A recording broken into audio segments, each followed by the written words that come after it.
confusing and undefined kind. Instead, it's brought to you by Universal Pictures' new film, The Snowman, based on the terrifying bestseller by Joe Nesbo. This Universal Pictures new film is almost out, and The Snowman is gonna be it's gonna be a scary one. It looks really creepy. So see it in theaters on October 20th, 2017. This episode is also brought to you by Bauble Bar. Bauble Bar offers premium fashion jewelries and accessories. They make it really easy to find the things that match your style, things that you didn't realize that you were gonna like. Listen, I get these things, but I am married, and occasionally there are certain dates when you're supposed to arrive with jewelry, and I use Bauble Bar, and it was really easy, and I knew I had a win on my hand. They make it so easy. And the great thing about Bauble Bar is they offer free U.S. shipping and returns, so you can get whatever you want guilt-free. So go to baublebar.com and get 20% off using promo code SIDEWAYS. That's Bauble Bar, BAUBLEBAR.com, and get 20% off with the promo code SIDEWAYS. Enjoy!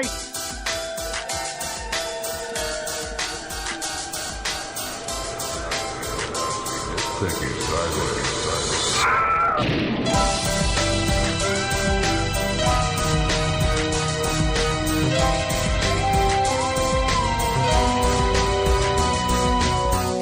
Hey guys, welcome to another episode of Thinking Sideways, the podcast. I am Devin, joined this week by Joe and Steve.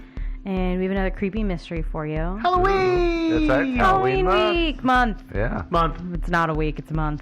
For us, it's a month. It's actually like 2 months for us, kind of, because we record a month ahead, and then It's pretty great, actually. I've been in the Halloween spirit for a while. Well, the candy's out. Yeah, I know. I'm gaining weight like crazy. I've already eaten 50 pounds of it. Yep. We can tell. Yeah. So this week we're going to talk about a creepy internet mystery, actually. And we're calling this one, What the Heck is Hell.com? What was it? What is it? Was. Yeah. And Bradford suggested this mystery a while ago. Yeah. Thanks, one of our Bradford. first internet mysteries. It was one of our first internet mysteries to be suggested. And I guess we just want to hop right into it. Yeah. Why not? What the hell? Yeah. Bum. Nice job, Joe. Yeah, thanks. That's going to happen all night long, by the way. There'll be a lot of hells. I'm going to miss it a lot. Yeah. So actually, I guess that's fair. Hell, the word hell, I guess maybe is inappropriate for some people. It was when I was growing up, we weren't allowed to say Depends hell. on the household. So Word of warning, I don't know if that's a thing for We're you. going to be dropping the H-bomb. Lots of hells. Hell. Yeah. Heckin' frequently. Okay. So, hell.com. Okay.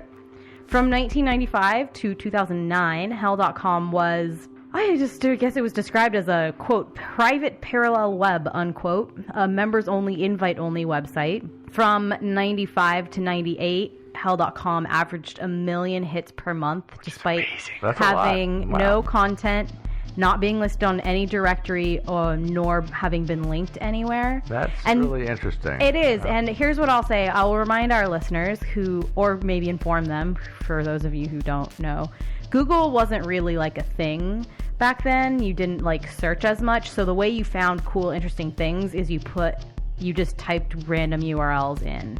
Yeah, search engines were not. Not really. No. So people were just going, hey, let's see if Satan has a website. So that was probably a big reason why it got so many hits, not because people were saying, oh, have you heard about this hell.com site? Even though the people who owned it would like you to believe that it was because people were so Well, and that's the reason that domains were so utterly valuable in the beginning. I don't know. I've ordered this book. I'm waiting for it to arrive. But have you guys heard the whole story behind sex.com? No. Because this, of course, if somebody wants porn, they're like, what am I going to look up? Let's try sex.com. And it was a portal to a whole bunch of other sites that were porn sites. And there's this huge, crazy legal battle that went around for, 10 or 15 years, something like that around it. And I'm waiting for the book. I've heard the story. It's interesting. I want to get more details on it. But that's why things like this, such simple URLs, were so valuable because they're what you couldn't just say, I want to find fuzzy puppies, and then go to the dog lovers portal R Us. you had to type, you'd go fuzzypuppy.com? I mean, that's exactly what you would do. Yeah. Puppypuppy.com, yeah. Fuzzywuzzy.com. Yeah. Fuzzywuzzy was a Bear.com. Yeah, even today, certain domain names are still kind of valuable. But Oh, yeah. sex.com, I bet that was... Yeah, I bet. What did it sell for eventually? Do you know? So lot? that's a hard thing to answer because of the legal battles around it. But yeah. when I get done with the book, I'll let you borrow it. Yeah, okay. it's perfect. Anyway, back to Oh, yeah, hell.com. back to hell. Enough of sex. Back to hell. Back to hell. The site is best viewed through the Wayback Machine, which we love. Of course. And if you don't know what it is, you can Google it. The Internet Archive. It is the Internet Archive. So basically what this is... Give them money, by the way. They do good things. Yeah, we donate, to the sources that we love. That's something that we don't really talk about a whole lot, but we do. And this, if anything, again, this is totally unsolicited. But if you're going to pay for anything on the internet, you should donate to Wikipedia and you should donate to the Internet Archive. So the Internet Archive actually... And also Thinking Sideways. And also, yeah, of course. But the Internet Archive, for those of you who don't know, basically takes a snapshot, and it doesn't do this independently. People have to tell it to do this. It's a crawler, right? It's a crawler, but somebody has to say, hey, come crawl this site. But basically, on the day and time that somebody says, come crawl this site, they'll come do what's called crawl this site, which basically is, I'm so sorry for those of you who know what this is. I'm trying to explain it in the laymanest terms. They basically take a snapshot at that moment of the site, but it remains interactive. It's a functional screen capture. Yeah, basically, of what it looked like on that day at As that best it moment. can. As best it can, yeah. Because we talked about this in... Like City Quiet Pills. No, there was another one that we did recently where it had all the images. Oh, that's the 2011. Oh, yeah, October 28th, 2011. Yeah, all the images were missing. Yeah, so... So it doesn't say if it takes a snapshot of a web page and there's a bunch of thumbnails and I click on the thumbnails, that's not going to open up a bigger version of that picture, right? It might. It depends. Maybe. It depends. Maybe not. I don't understand why it captures some images and others it doesn't. But I think it captures them if they're still hosted in the same place. Oh, that's a good point. If they're Right? hosted. So Well, no, videos as well. No, because I know the October 28th stuff was hosted on it, but this doesn't matter. But, it a little bit does in the context Okay. of this, in that there's some content that you can still see and some content you can't see and anymore. But but you're right, it doesn't matter too terribly much. But so that's the dumbest down version I can say of what the Wayback Machine does. We call it the Wayback Machine. It's the Internet Archive. They call it the Wayback Machine. Official. Yeah, they Everybody do too. does. Yeah. So if you do, or if you want to go look at this site later, you can do it right now. You can just go to any browser and type in hell.com, and it will take you to a website that is it's just a weird link to a bunch of different religious websites. Well, I don't remember which one now that we're talking about it. Of course, I can't remember it. But it's an organization that has strong religious ties, purchased it so that it couldn't be used for... But it anything they redirects to a bunch of different, if I remember correctly, because I don't spend a lot of time on this one page because it's not really that interesting to me, but I think it had links to Christianity websites and Buddhism websites and spirituality websites, but I could be totally mistaken. Yeah, I'm looking at it right now. It's funny is that somebody has bought the domain. They own it. They bought it for a decent amount of money, but I love the banner on the top. This domain is for sale. We're going to talk about that, yeah. But, yeah, it is all links to... I thought it was only one religious organization, I think it's but a I'm bunch. wrong because Yeah. Buddhism, Catholic, Christ, Christianity, Church... Yeah, these are all religious terms, and then they hot link to other places, so... Yeah. So you can, but like It's I a said, hub. if you want to actually, if you go to that, you will find yourself saying, well, what is so weird about this website? Well, it's because It's not they that. changed it. It's gone to they hell. sold it. It's gone to hell. Hell has gone to hell. Yeah. So if you do decide to go and check it out through the Wayback Machine, I recommend making your first stop at February 6th, 1998, as long as flashing things don't bother you. And if you're an epileptic, in other words, stay Yeah, away. that could cause a Yeah, seizure. it could. Or just, you don't even have to be epileptic. Sometimes You just don't like you that. just get, and it's red and black flashing, so Yeah, if this is that a very bothers you- monochromatic site. Sure is, yeah. We're going to do that thing that everybody loves that we do when we talk about internet mysteries, and we're literally just going to sit in a room, the three of us, and talk about what things looked like at certain times. Well, and the nice thing is, if you research hell.com, you will find multiple versions of this same list because it's a pretty straightforward list. Yeah, oh yeah. It's a little list. It's the list. It's what it looks like. It's not like there's a lot of editorializing to be done with a few things that Steve's going to throw in because he found some interesting stuff. Because I'm obsessive, I can't help it. That's true. I think also you don't actually work. I think you just get paid to go sit in a room and work on the podcast. Yeah, he's got a job where he can slack all the time and work on podcast issues, unlike you and me. Shut it. Yeah. Do not let my job know that I am that good at my job that I have spare time. Does your boss listen to this, or can we get his phone number, or what? No. Okay. Oh, hell no. Yeah. All right, fine. This is a very thinly guarded secret. Okay. Probably HR listens to it, though. So let's go ahead and get into this. That's why they're always sending me new work. Yeah, so describe it to us. Yeah, I'm gonna start going through here. Okay. In 1994 through 1995, Hell.com pretty much just displayed it was just a warning landing page. It just said, "You're not invited here, go away." Then in 1996... Wait, and is that when it redirected you? It did. That's when the redirect was put into place, right? It's one of the many, yes. Okay. Mm-hmm. In 1996, Hell.com displayed a black page with a single small link in the center. We're just going to say that links were called a thing, right? And that just means that's what the text was for the link. And so this link was called that. Yeah, THAT? Yep. In the first kind of iteration of this page went through a lot of iterations. Constantly. Yeah. It was constantly changing, which is why we can talk about it a little bit. But the first one just had an image on the index page, and then there was a logo later that we'll talk about when that appeared and what happened there. But if you hit the image, it took you to a page that had just 3 links. Link 1 was called No Access.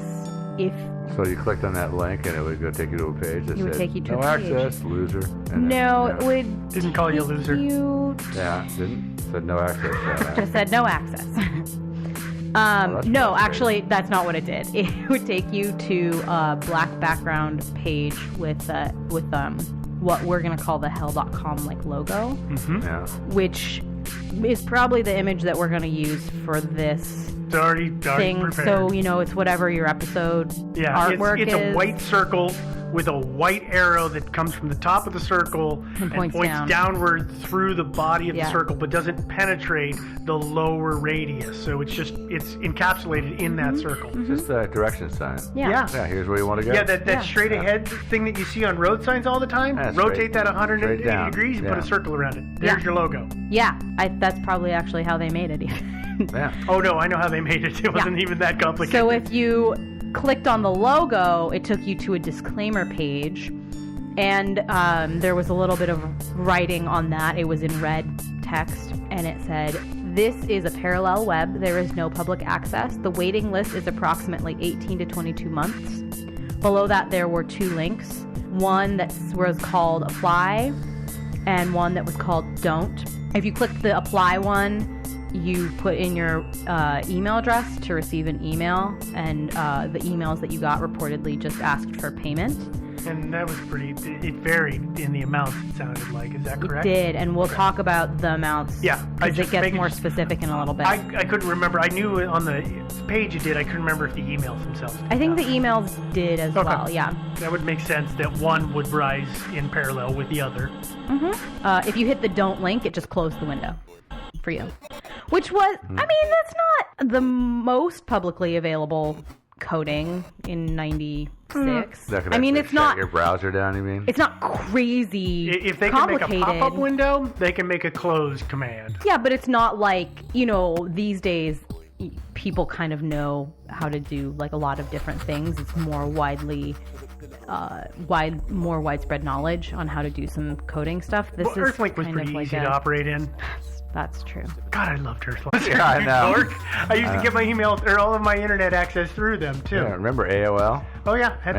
I liked NetScout, where you only logged on to the internet when it was going to send your emails. Really? Yeah. You could open up a browser, but their email provider, it wouldn't even log you on. It would dial up, it would download all your emails, and then get off the internet and then you would, do all of your responding, and you'd hit send a bunch of times, and, it would say, Queue 'em up. It'd say, okay, we're sending this, of course we are, and then when you'd go, log off, it would dial back on and send all of your stuff, and then shut down.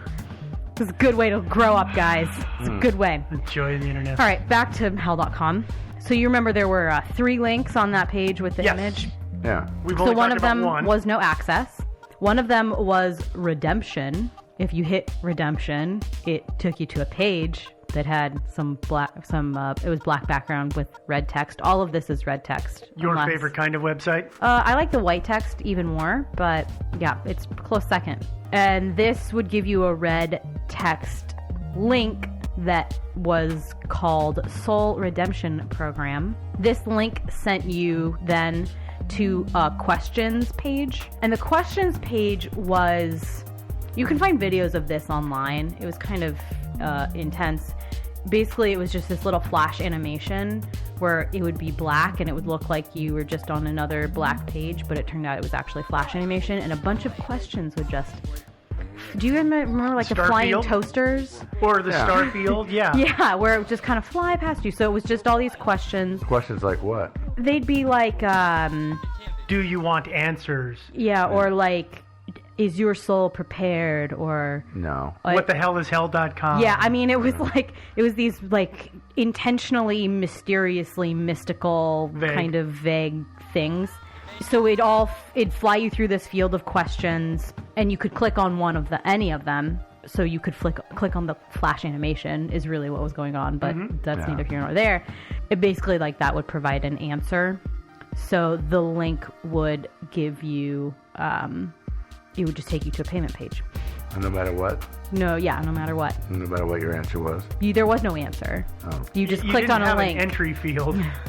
You just click on a link. Answer the question. You just click on it. Okay. So it would take you to a payment page, and this payment page was set up similarly to the way that the email situation was when they asked you for payment. There was a warning that said, no, this is real. We will take your money. On the payment page. We really are going to take your money. And the user could fill out a form to donate any amount ranging from $10,000 to $10,000, and I believe it was in increments. It just added a zero every time. Is my understanding of it. It wasn't like you can do like $25. It was like 10 or 100 or 1,000 or 10,000. Why not more? It's only zeros. Well, later they changed it to you could donate 20, 200, or 2,000. But $20, $200, or $2,000, and on and on and on. No, I think 2,000 was the cap. Right. Still. Well, but the way you said it sounded like $2,200, and I was clarifying it was $20 or $200 or $2,000. Yes. Not $2,200. Oh yeah. Sorry. You ran that together quite quickly. Gotcha. Yeah. I don't listen to myself talk, just like everybody else. I know. So exactly. It's fine. But I would love to see what kind of donations they got. Yeah. If any. And then that third link, because remember, there's 3 links. The third one was search. And search was added a little bit later, the actual functionality of that page. It's my understanding that at first that link didn't really do very much. Like most of the links? Yeah. So when you click on search, the search link was there, but it didn't. What was added was the part that actually did something useful. Yeah, and that was added in 2006, but Steve found something in 2005, so let's talk about that first, and then we can talk about 2006. I'd rather go canonically, but do you think that it's better for me to just talk about what was added in 2006? Finish the search and then let's talk about it. I think it's going to be confusing to break up search. Okay, search is a long one. That's fine. Get ready. On February 8th, 2006 is when we are able to pinpoint this again through the Wayback Machine. Wayback. I was going to say this is when a capture caught it. It actually has a ton of captures, kind of really starting in 98 and going forward. How often do you think? Every couple of weeks? Or every More than that. Sporadic. I would say sometimes there's a month between them, and sometimes it's 2 or 3 in a day. Yeah, It's pretty intense. But so they were able to actually kind of pinpoint, because this was in a period where it was being taken a couple times a day. So on February 8th, 2016, 2006, not 16, the search link actually linked to a search page, which is novel concept. Was kind of a new thing, though. I mean, I read some accounts from people who were talking about poking around hell.com, and they said This was the first time that they had seen it, because it was a Google search box, that they had seen a Google search box on a website. It seems ubiquitous now. There's search function everywhere on every website. But that was kind of it was actually a novel concept at that point, and there was